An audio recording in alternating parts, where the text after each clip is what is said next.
por la lectura de tu palabra. Que tu Espíritu Santo nos esté hablando en esta mañana. Lleva nuestros pensamientos cautivos a la obediencia de Cristo. Queremos glorificarte a ti, Señor. Solo tú eres el Rey, el Señor. Nosotros somos instrumentos, hijos tuyos, que nos llamaste, nos escogiste para cumplir un propósito. Permítenos entender a la luz de tu palabra en esta mañana quiénes somos, dónde debe estar nuestro enfoque. En el nombre de Jesús. Amén. Amén. Muy buenos días, mis hermanos. Podemos tomar nuestros lugares. El tema de esta mañana es enfocando mi compromiso con Dios. Y hemos leído la porción bíblica de Hechos capítulo 20, que es el discurso de despedida de Pablo en Mileto. El autor del libro de Hechos es el doctor Lucas, y él describe un interés del apóstol por agradar a Dios, enfocándose en terminar la carrera cristiana y el ministerio que le había sido concedido, comprometiéndose en cumplir el propósito por el cual había sido escogido y que era la razón de su existencia. El contexto histórico que estamos viendo aquí es el tercer viaje de Pablo. Un tercer viaje que se encuentra entre los capítulos 18-23 al 20-38. Un tercer viaje donde él va a Éfeso y hay un alboroto de parte de los judíos. De aquellos vendedores de templecillos de una diosa llamada Artemisa, en griego, o Diana. Se le impidió a Pablo a seguir predicando en el teatro. Luego se despide y parte hacia Macedonia, donde es la Grecia de hoy. Éfeso son las iglesias de Asia Menor, que queda en la actual Turquía. Y cuando se va a Macedonia, se va más allá, como quien se va para Europa, se va hacia Grecia, ¿no? Sin duda son lugares muy conocidos que están escritos en la Biblia.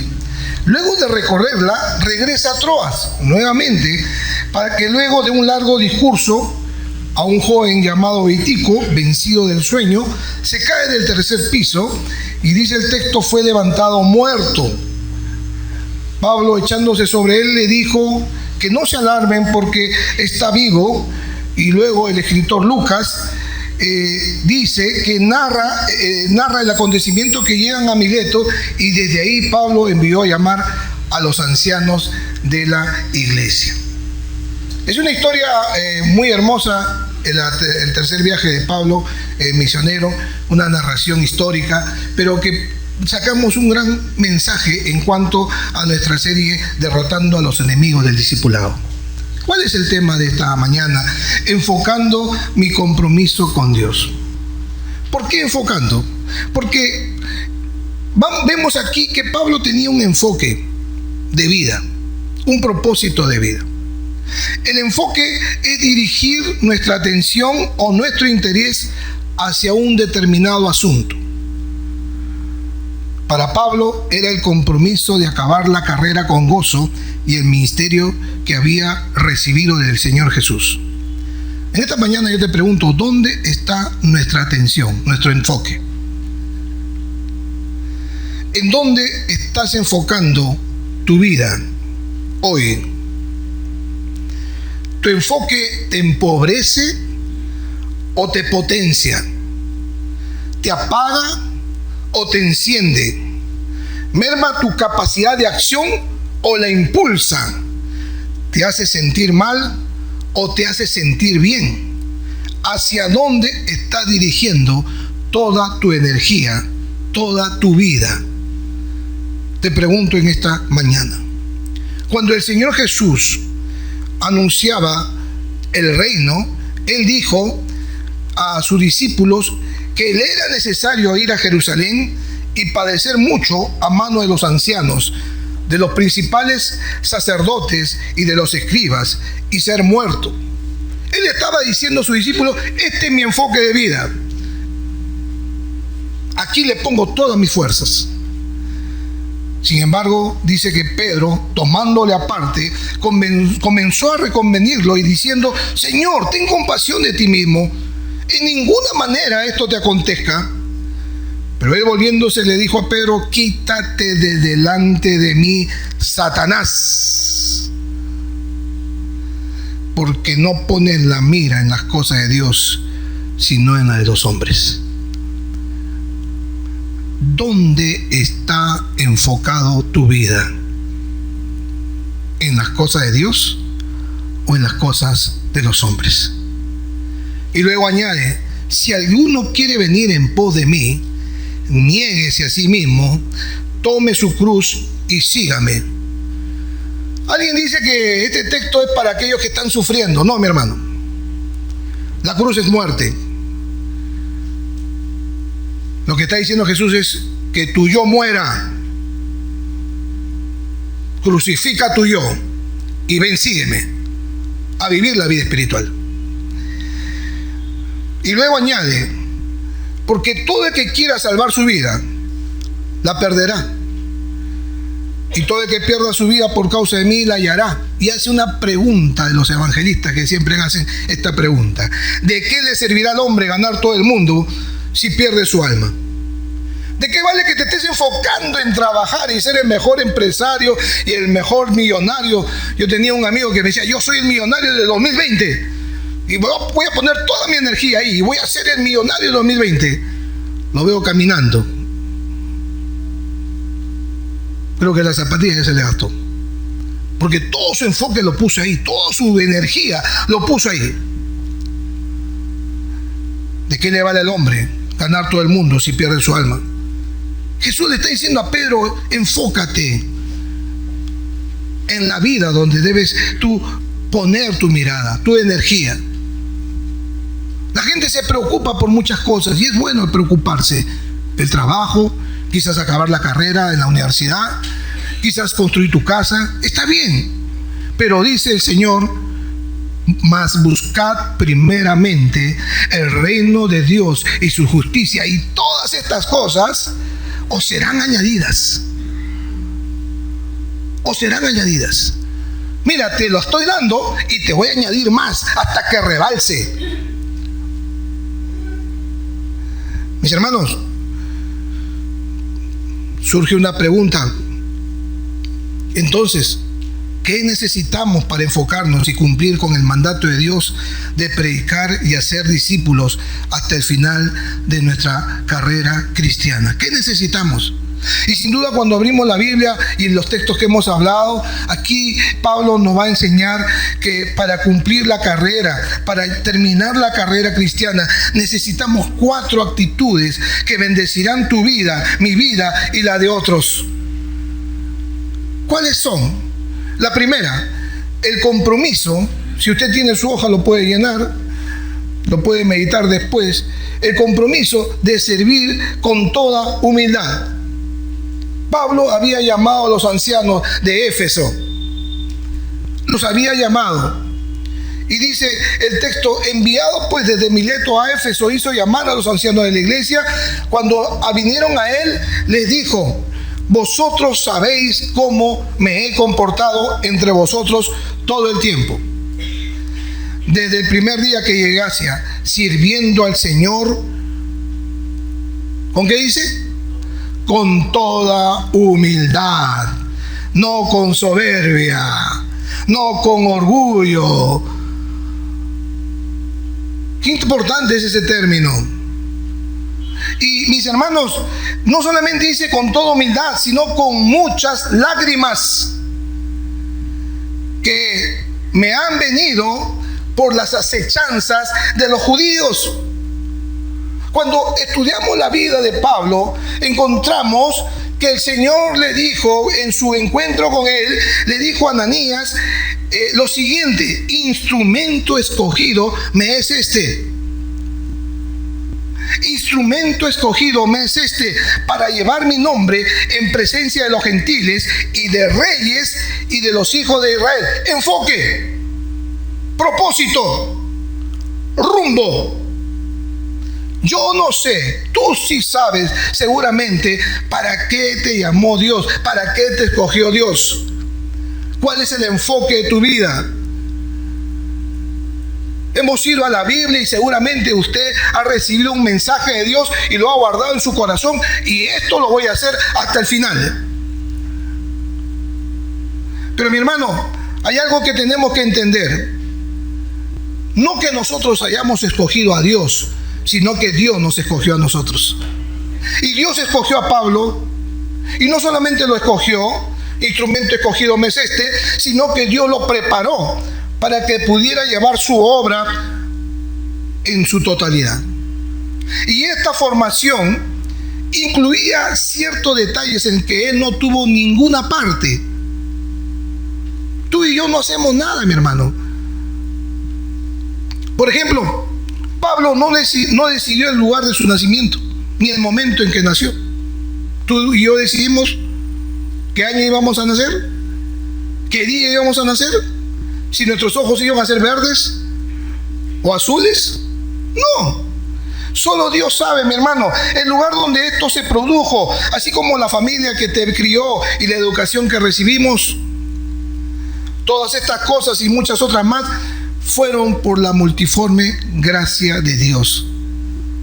Lo preparó a Pablo, y como a ti y a mí me está preparando para hacer su obra. No digas, no, Dios se olvidó de mí. ¿Sabes qué? Yo con Dios ya seguramente está tan atento a sus asuntos en el cielo que conmigo ahí nomás quedó. No digas eso, mi hermano, porque Dios nos escogió también a nosotros. Pero ¿para qué fuimos escogidos? ¿Para qué fuimos escogidos? Y Dios no nos pregunta nuestro pasado, mi hermano, ni por nuestro origen de familia, si eres Mequebeyer o si eres Chimaico. Podemos lograr alguna cosa, pero no son tus logros lo que le cautiva a Dios. Él nos llama para ser discípulos de Jesús, para seguir a Jesús. Jesús dice: yo soy el camino, sígueme. Este es el camino que tienes que seguir. Mi vida, no mires a otros, mírame a mí. Pon tu mirada en mí. Puesto los ojos en Jesús, el autor y el consumador de la fe. Mírame a mí. No mires a los costados. El hombre te puede fallar, pero yo nunca te voy a fallar. Y eso es lo que Pablo está convencido, mi hermano. Dios puede hacer una obra, su obra en nosotros, en sus discípulos. Y esto empieza cuando nosotros nos comprometemos, cuando tomamos una decisión, cuando empezamos a nosotros decirle: Señor, aquí está mi vida, yo quiero hacer tu voluntad. Y recuerda, esta es una obra de Dios en la que entramos cuando nos presentamos como un completo sacrificio y no vivimos más para nosotros mismos, sino para el Señor. El Señor va a añadir todas nuestras necesidades que tú y yo nos estamos enfocando. ¿Tienes necesidad de familia? ¿Tienes necesidades de profesión? ¿Tienes necesidad de trabajo? Busquemos a Dios primeramente, como Pablo lo buscó. ¿Cómo hacerlo? ¿Cómo servir? Con humildad. Dice el texto, sirviendo al Señor con toda humildad. Con humildad tenemos que hacerlo. Servir al Señor con toda humildad. Y eso nos dio el ejemplo Pablo. Su compromiso estaba con el Señor. Tu compromiso es con el Señor. Es a Él a quien debemos agradar. Y ese compromiso de servicio, mi hermano, es un compromiso de humildad, que es la actitud que no se jacta de sus logros o de lo que hace, o reclama como tiene que hacerse. La humildad reconoce sus fracasos y debilidades y actúa sin orgullo. La humildad tiene que ser la clave del andar del creyente. Si la hay, no puede haber ni división ni rencor, ya que la manera distintiva de la iglesia es la unidad. Dios quiere a su cuerpo unido. Eso es lo que Dios anhela, lo que Dios quiere. Y cuando tú lees la carta a los Efesios te vas a dar cuenta en el capítulo 4, versos 13 y 16, que Dios quiere hacernos crecer, madurar, para que sea un cuerpo unido. Para eso Dios nos llama, para servirnos unos a otros. El ejemplo de Jesús, por ejemplo, cuando lavó los pies, ¿sabes? Ahí demostró su humildad el Señor Jesús. El Rey de Reyes, el Señor de Señores, se levantó de la cena, se quitó su manto, tomando una toalla, se la ciñó, luego puso agua en un lebrillo y comenzó a lavar los pies de los discípulos y a enjuagarlos con la toalla con que estaba ceñida. ¿Qué estaba demostrando Jesús ahí? Humildad. ¿Quiénes lavaban los pies en ese tiempo? ¿De quién era el oficio? Eran de los esclavos que no eran judíos. Y Dios le estaba diciendo, mira, como un esclavo, como un siervo, voy a servir con humildad a ustedes. Y de la misma manera, ustedes háganlo con otros. Pero también nos enseña que servir con toda humildad tenemos que derramar lágrimas y pasar por pruebas. ¿Y qué cosa le causaba a Pablo las lágrimas y las pruebas? ¿Por qué él lloraba? Por la indiferencia de la gente hacia las cosas de Dios. Para Pablo, él sabía lo que era importante y sus lágrimas eran por el ministerio, porque a veces el ministerio es agotador. A Timoteo en su carta, por ejemplo, le dice, soporta las aflicciones. ¿Por qué le dice soporta las aflicciones a un joven pastor? Porque en el ministerio, mi hermano, como en la vida, hay aflicciones, hay pena, hay dolor, hay tristeza, hay amargura, desazón, hay duelo, hay abatimiento, desolación, desesperación, sufrimiento, quebranto, agonía, carga. Yo te pregunto en esta mañana, ¿estamos sirviendo al Señor sufriendo? Pastor, yo estoy en Hawái, no pasa nada conmigo. Hermano, entonces has venido en esta mañana indicada por el Señor para que podamos nosotros entender 4 actitudes que van a enfocar nuestro compromiso para cumplir con el discipulado que el Señor nos demanda. La primera actitud, sirviendo con humildad. ¿Qué necesitamos para enfocarnos y cumplir con el mandato de Dios de predicar y hacer discípulos hasta el final de nuestra carrera? Hemos visto compromiso de servir con humildad. Lo siguiente que nos enseña el apóstol Pablo a través de la Escritura, compromiso de discipular a otros. Miren el texto 20 y 21 y dice, y como nada que fuera útil, he rehuido de anunciaros y enseñaros públicamente y por las casas, testificando a judíos y a gentiles acerca del arrepentimiento para con Dios y de la fe en nuestro Señor Jesucristo. Los nuevos creyentes de Éfeso que habían estado anteriormente involucrados con el ocultismo, mi hermano, ellos en Éfeso estaban involucrados con el ocultismo. Miren ustedes por qué. Porque dice el texto, quemaron su libro de magia. Cuando se convirtieron al cristianismo, ellos fueron y quemaron su libro de magia. Y dice, eran 50,000 piezas de plata. Estas 50,000 piezas de plata equivalían a 50,000 dracmas. Y estas dracmas, cada una equivale a un denario, que era el salario de un día de trabajo.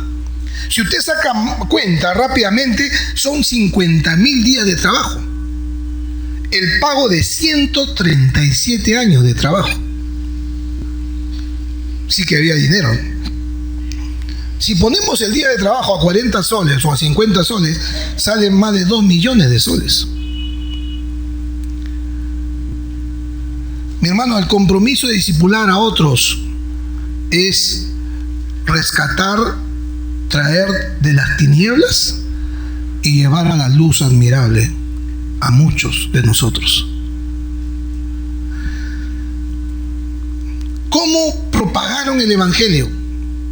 ¿Cómo pudieron propagar el evangelio? ¿Cómo pudieron cambiar la vida de estas personas? Dejar tanto dinero, quemar su libro de magia, dejar el ocultismo para seguir el cristianismo, un nuevo pensamiento, un nuevo estilo de vida. ¿Cómo lo hicieron? ¿Cómo pudieron hacerlo? Sin duda, mi hermano, dice el texto, y como nada me fuera útil, he rehuido de anunciaros y enseñaros públicamente y por las casas. La Nueva Traducción Viviente dice, nunca me eché para atrás. Nunca. A la hora de decirles lo que necesitaban oír, ya fuera en público o en las casas. Y qué importante es esa actitud de enseñanza, mi hermano. La actitud de decirle a la gente que está en tinieblas y que tiene que despojar, dejar, abandonar, para ya mostrarle la luz admirable de Cristo. Yo soy la luz, dice el Señor. ¿Y cómo lo hicieron? ¿Cómo lo hizo Pablo en su predicación y en la enseñanza? Lo hizo en público. La siguiente diapositiva, mi hermano. Entrando Pablo en la sinagoga, habló con valentía por espacio de 3 meses.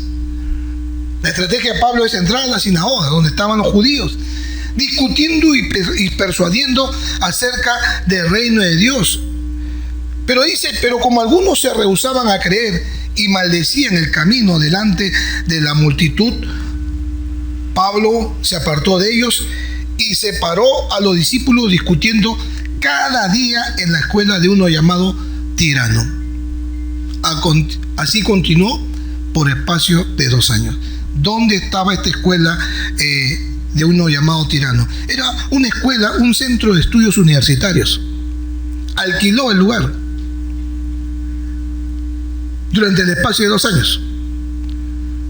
Puso de la suya para enseñar. Dice que los estudiantes se iban a almorzar, ¿no? Y había un espacio de 1 a 4 de la tarde aproximadamente de descanso. Y él aprovechaba ese tiempo para predicar y enseñar en público. Y el escritor de Lucas, el escritor del libro de Hechos, dice que toda Asia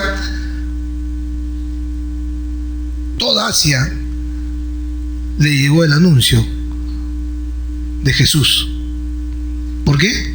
Porque Pablo estaba enfocado en lo que era la enseñanza, mi hermano. En lo que era la enseñanza. La palabra de Dios transforma vidas, mi hermano. Cambia. Pero, mi hermano, tenemos que enseñarla con humildad. Tenemos que vivirla. Tenemos que nosotros, mi hermano, exponerla con la autoridad que Dios nos ha dado. No con autoritarismo, sino con autoridad. ¿Qué cosa es la autoridad? Vive lo que dices. Esfuérzate en hacer lo que Dios nos manda. Yo te pregunto, ¿cuánto tiempo dedicamos para discipular a otros? ¿Alquilamos un lugar para enseñar la palabra de Dios? Este es el discipulado sacrificial que tiene sus resultados en el tiempo, mi hermano. Porque en otro tiempo eras tinieblas, le dice Pablo a los Efesios, aquella iglesia en la cual estamos hablando en esta mañana, pero ahora soy luz en el Señor. Andad como hijo de luz. Mi hermano, la palabra transforma. No es tu enseñanza, es la palabra de Dios. Y tenemos que enseñarla con toda humildad, en público, pero también en las casas. Dice el texto, el primer día de la semana, reunidos los discípulos para partir el pan, Pablo, que tenía que salir al día siguiente, les enseñaba y alargó el discurso hasta la medianoche, y había muchas lámparas en el aposento alto donde se habían reunido, y un joven llamado Eutico estaba sentado en la ventana y rendido de un sueño profundo, por cuanto Pablo disertaba largamente. Vencido del sueño, cayó del 3er piso abajo y fue levantado muerto. ¿Dónde estaba? En público y en las casas. Los grupos de crecimiento y multiplicación, los GCMs, son lugares donde también recibimos enseñanza. Discipulado. Es ahí donde podemos preguntar, reflexionar, compartir, bendecir a muchas vidas, acercarnos a otros y poder crecer juntos como familia. Dios, mi hermano, no quiere que tú y yo sigamos siendo bebés espirituales. Él quiere que tú y yo crezcamos, que maduremos, que seamos responsables, que tomemos un compromiso. No quiere que seas un niño espiritual toda tu vida.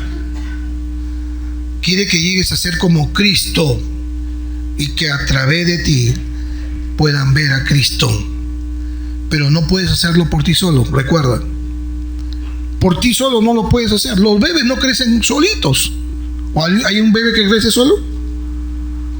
Si no estás tú, tenemos que contratar una nana. Porque el bebé necesita cuidado. Y los niños aún más. Ellos necesitan una familia. Los bebés necesitan una familia. Y necesitan también, los bebés espirituales necesitan una familia espiritual. Como cuando necesitamos a nuestra familia para que nos ayuden a crecer. Para crecer necesitamos una familia. Y la iglesia es una familia. Tú eres parte de la familia. Tú eres hijo de Dios. Si aceptaste a Cristo Jesús en tu corazón y vives para Él. Y mis hermanos, la Biblia dice que Él, Cristo, hace que todo el cuerpo encaje perfectamente. Y que cada parte, al cumplir con su función específica, ayuda a que los demás se desarrollen y entonces todo el cuerpo crece y está sano y lleno de amor. Efesios 4:16. Todo el cuerpo. Entonces nosotros tenemos, mi hermano, que enseñar, discipular. Tenemos que discipular a otros. ¿Dónde? En público y por las casas. ¿Estamos creciendo o no, o nos estamos quedando como bebés espirituales? ¿Qué hace un bebé? Llora. ¿Por qué llora? Porque tiene hambre. ¿Por qué llora? Porque hay que cambiarle el pañal. ¿Qué hace un bebé espiritual? Llora. Pero no llora porque tiene hambre, sino llora porque se queja. Entonces ahí nosotros nos damos cuenta, mi hermano, cuando estamos madurando o no. Y eso es lo que nosotros tenemos que seguir aprendiendo. ¿Qué necesitamos para enfocarnos y cumplir con el mandato de Dios de predicar y hacer discípulos hasta el final de nuestra carrera cristiana? La tercera actitud que nos enseña Pablo es compromiso de perseverar hasta el final. Miren por favor los textos 22 y 24. Ahora, ligado yo en espíritu, voy a Jerusalén sin saber lo que allá me ha de acontecer, salvo que el Espíritu Santo por todas las ciudades me da testimonio de que me esperan prisiones y tribulaciones. Pero de ninguna cosa hago ni estimo preciosa mi vida para mí mismo, con tal que acabe mi carrera con gozo y el ministerio que recibí del Señor Jesús para dar testimonio del Evangelio de la gracia de Dios. Yo te pregunto en esta mañana, mi hermano, ¿seguirías adelante si sabes que te esperan prisiones y tribulaciones por discipular, enseñar la palabra de Dios? Qué confrontativo, ¿no? Fue muy confrontativo para mí y creo que para usted también. Así vemos que Pablo nos enseña a tener una profunda, primeramente, intimidad con el Señor. Porque usted, ¿cómo puede saber lo que va a pasar más adelante si no es con una intimidad del Señor?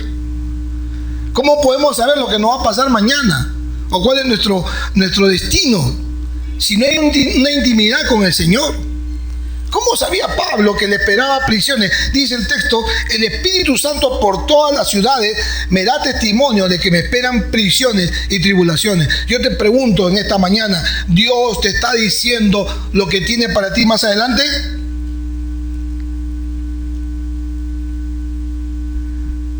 ¿Sabemos lo que sucederá a fines de este año? Solo Dios lo sabe, pero usted y yo necesitamos perseverar en la intimidad con el Señor. La Biblia dice: la comunión íntima de Jehová es con los que le temen, y a ellos hará conocer su pacto. Comunión íntima. Dios es una persona, y tú te puedes relacionar con una persona. Yo me puedo relacionar con una persona. Podemos relacionarnos con Dios. Podemos estrechar esa relación. Eso se llama comunión íntima. Buscar a Dios y decirle: Dios, ¿qué desea de mí? ¿Qué quieres que yo haga, Señor? No quiero yo hacerlo, sino ¿qué es lo que tú quieres que yo haga? ¿Qué tienes preparado para mí? Y solo en la intimidad el Señor nos mostrará, traerá convicción a tu corazón, a mi corazón, porque es una relación estrecha que nos permite conocer lo que Él tiene preparado para cada uno de nosotros, pero también nos anima a continuar lo que estamos haciendo, a no rendirnos, sino a depender de Él. Para perseverar, mi hermano, en la vida cristiana, necesitamos de Él, necesitamos de su gracia. Muchos se han quedado en el camino. Las iglesias en Europa se están cerrando. En Estados Unidos, templos hermosos ahora son vendidos como discotecas, como restaurantes, porque no estamos perseverando. ¿Y cómo nos damos cuenta de la perseverancia? Cuando empezamos el curso de verdades fundamentales, cuando empezamos un curso bíblico, conociendo a Cristo, empiezo y termino. Cuando decimos: Señor, yo te voy a servir, y continúo en el servicio. Pero cuando nos quedamos en medio del camino, es que estamos dejando de perseverar, falta de intimidad, de comunión con Dios. Mi hermano, buscamos a Dios porque Él ha puesto el deseo en nosotros de buscarlo. Escúchame bien. Jesús dijo: nadie puede venir a mí si el Padre que me envió no lo atrae. ¿Por qué buscamos a Dios? Porque Él ha puesto en nosotros esa búsqueda. Él nos ha buscado primero y ha puesto en nosotros esa búsqueda. Estamos olvidando que Dios es una persona, una vez más, en la cual podemos relacionarnos. Hemos sido hechos a su imagen y semejanza y tenemos la facultad de conocerlo. Pero cuando estamos en pecado, carecemos de esa facultad. Pero cuando el Espíritu nos da vida, pues, cuando aceptamos a Cristo, todo nuestro ser se relaciona con Dios por medio de Cristo Jesús, mediante la oración y la palabra. Cuando Moisés estaba en esa búsqueda intensa, le dijo a Dios: te ruego que me muestres tu gloria. Estaba en esa búsqueda intensa y Dios le respondió: yo haré pasar toda mi bondad delante de tu rostro, pero no podrás ver mi rostro. Añadió: porque ningún hombre podrá verme y seguir viviendo. Éxodo 33:18. Búsqueda constante, una búsqueda de ver la gloria de Dios. Pero Dios le decía: no me puede ver. Pero en 1 Juan capítulo 3 verso 2, el apóstol Juan nos va a decir: amados, ahora, tiempo presente, somos hijos de Dios y aún no se ha manifestado lo que hemos de ser, pero sabemos que cuando Él se manifieste, seremos semejante a Él, porque lo veremos tal como Él es. Un día veremos la gloria de Dios. Pero sigamos perseverando. ¿Cómo podemos predicar y discipular a otros? Si no hay perseverancia, vamos a tirar la toalla en medio del camino. Y para perseverar necesitamos una vida en búsqueda de una intimidad con Dios. Para perseverar necesitamos pasar más tiempo con Dios. Que nuestra relación con Él sea íntima, que conozca todo de ti, que no tengamos nada que esconder, que estemos desnudos frente a Él, porque Él nos conoce a nosotros y no podemos ocultarle nada. La perseverancia es la combinación de un deseo fuerte y de la voluntad. Para Pablo no estaba el satisfacer su ego, ni destacar de los demás. Él renunciaba cada día a su yo. Tozer, en su libro La búsqueda de Dios, va a decir: ¿sabes qué es el que más me da problemas? La persona por la que más he de orar en mi tarea pastoral. Yo mismo. Tozer, un hombre que buscaba a Dios, uno de los teólogos más connotados de la Alianza Cristiana. Pero él decía: el que más me trae problemas soy yo mismo, así que tengo que buscar más a Dios. Mis hermanos, para perseverar necesitamos tener comunión con Dios. Pablo fue un ejemplo de esta cualidad. ¿Qué motivaba a Pablo a perseverar? Tenía un objetivo claro dado por Dios y confiaba que el Señor le permitiría lograrlo. ¿Saben? En la siguiente diapositiva vamos a ver lo que es propósito. Ahí está. Propósito es la razón de existir, por qué haces las cosas. Cuando tú enfocas el propósito, entonces tú vas a decir: para esto he nacido, para esto vivo. Voy a buscar a Dios y las cosas van a venir por añadidura, pero lo voy a hacer por excelencia, porque amo a Dios. Voy a seguir compartiendo mi fe con otros y voy a tomar un tiempo para discipular a mis hijos. Hace tiempo que no le hablo de Dios, pero ahora voy a orar con Él. Voy a apartar un día viernes en la noche, 1 hora, y voy a hablar de Dios y vamos a orar y le voy a enseñar quién es Dios a Él. Voy a coger a mi esposa un día sábado en la mañana, la voy a llevar al mercado y le voy a decir que ese apio no es una muestra de una explosión en el espacio, sino es una muestra del amor de Dios, que todavía la tierra da sus frutos. Voy a entender que mi propósito es la razón de mi existir. ¿Por qué hago las cosas? Y la misión es lo que haces para alcanzar tu propósito en un periodo de tiempo. Tenemos una misión. Sí, voy a hacer esa misión, pero es para alcanzar mi propósito, y la visión es la realidad que me gustaría ver en el futuro. ¿Qué realidad me gustaría ver? Que mis hijos perseveren en la fe, que la iglesia persevere en la fe, que mi GCM se multiplique. Esa es la visión.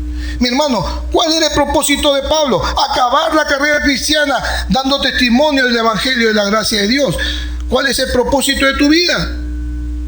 Tenemos que enfocarnos, porque si no hay un enfoque, entonces vamos a ver muchas alternativas y no vamos a enfocarnos en lo que Dios quiere para ti y para mí.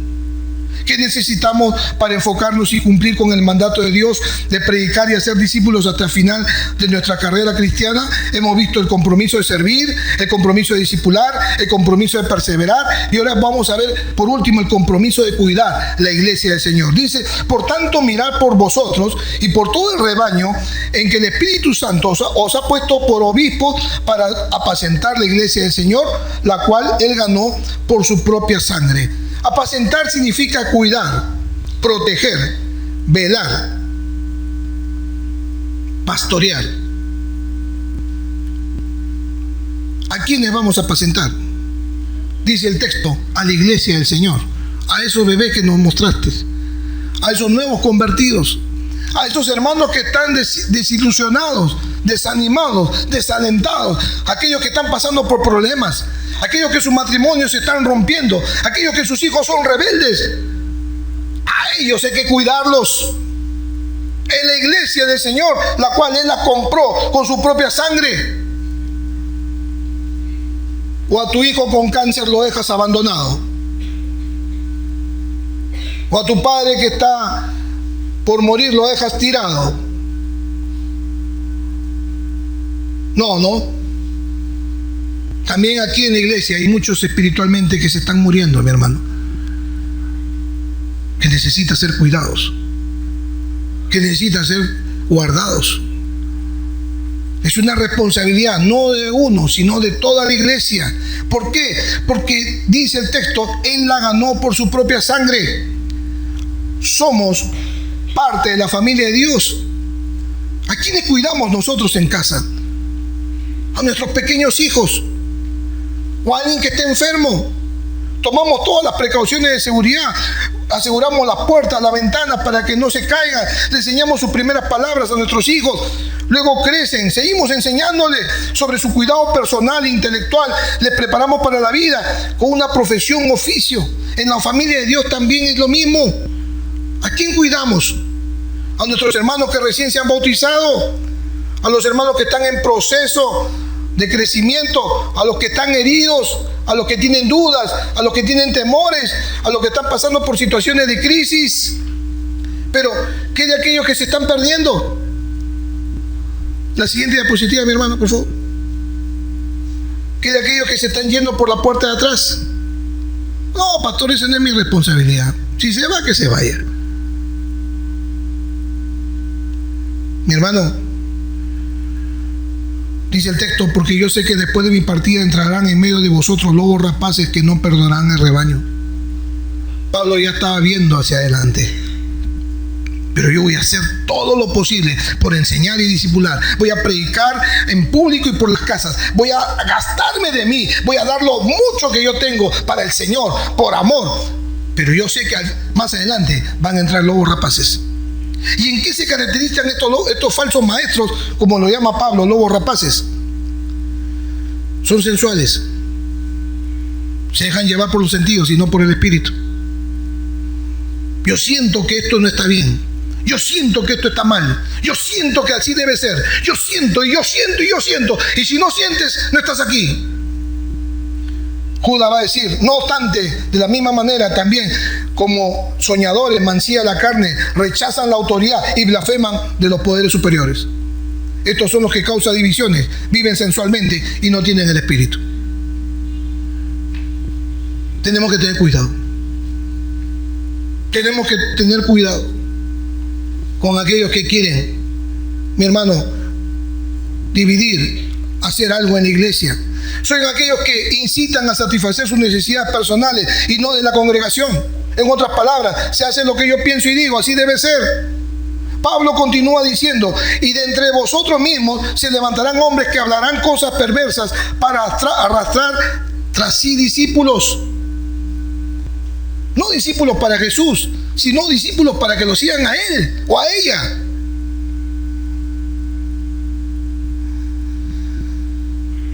Por tanto, dice Pablo, y se está despidiendo, velad, acordándose de que por 3 años, de noche y de día, no he cesado de amonestar con lágrimas a cada uno. Y ahora, hermanos, os encomiendo a Dios y a la palabra de su gracia, que tiene poder para sobreedificaros y daros herencia con todos los santificados.